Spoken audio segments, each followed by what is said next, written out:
नमस्कार, मी डॉक्टर प्रणिता. श्री विश्वंभर आयुर्वेदामध्ये आपल्या सर्वांचं स्वागत आहे. हे धने आहेत. सर्वात आधी आपण याचे गुणधर्म बघूयात, कारण याचे गुणधर्म माहीत असल्याशिवाय आपण याचा योग्य प्रकारे वापर करू शकत नाही.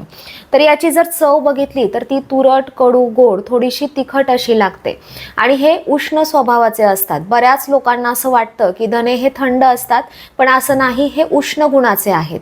हे लघु असतात, म्हणजे पचायला अतिशय हलके असतात आणि स्निग्ध गुणाचे आहेत. म्हणजेच एक प्रकारची आर्द्रता, ओलावा, द्रवपणा याच्यामध्ये असतो.